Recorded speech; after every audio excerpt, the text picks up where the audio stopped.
In Netflix's You, Joe Goldberg is a paradox of a character, both predator and protector, victim and villain, lover and executioner. While on the surface his actions scream obsession and manipulation, beneath the layers lies something more psychologically nuanced, a man compulsively drawn to people who reflect the very fractures he cannot accept within himself. Joe isn't just attracted to the broken, he needs the broken, because in them, he sees his own shattered pieces, rearranged into something he thinks he can fix. This is not love. It's a mirror. At first glance, Joe appears to be falling for women in need of saving, the lonely writer Beck, the chaotic love, the self-destructive Kate. They all have deep, visible cracks.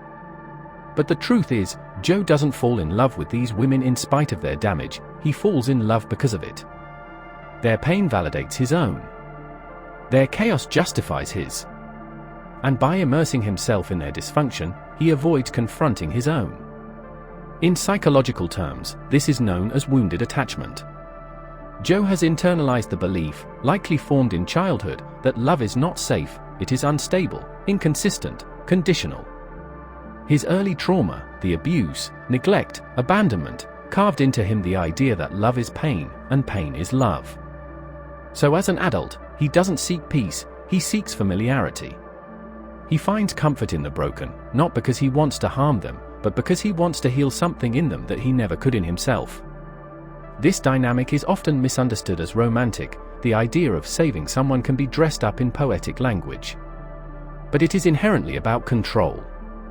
When Joe meets someone damaged, he sees an opportunity to be needed, to be essential, to be the hero.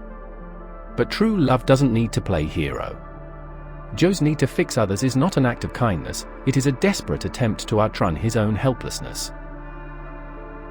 In fact, the women he becomes most obsessed with are often those who embody aspects of his own emotional disorder. Beck was emotionally unavailable, craving validation but unable to be fully seen. Love was a mirror in the most haunting sense, equally obsessive, manipulative, and violent beneath a surface of sweetness.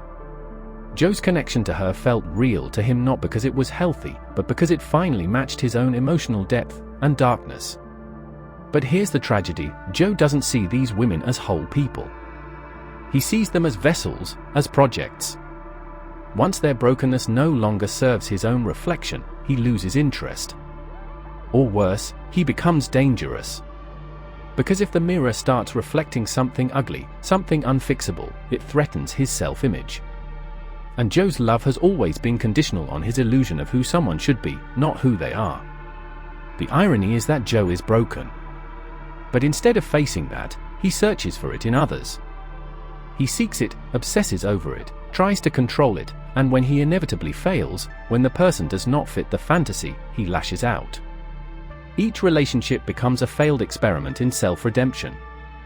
Each woman becomes a failed reflection of his idealized self. Joe's journey is a cautionary tale of emotional projection. He doesn't know how to sit with his pain, so he tries to mold others into shapes that make his pain feel noble. He doesn't understand empathy, he understands possession. His idea of love is a mirror, and he breaks everyone he touches, looking for himself. So, why is Joe attracted to the broken? Because he is. And because in every broken soul, he sees the unfinished child inside him screaming to be seen, loved, and saved. But until he stops using others as mirrors, until he learns to see people as people, not reflections, he will remain stuck in a cycle of infatuation, disillusionment, and destruction. Maybe that's the deeper warning of you. That sometimes, what we call love is just an attempt to fix ourselves using someone else's life. And that the people we're most drawn to aren't always who we want, they're who we are. Ask yourself, are you loving someone? Or are you just trying to love yourself through them?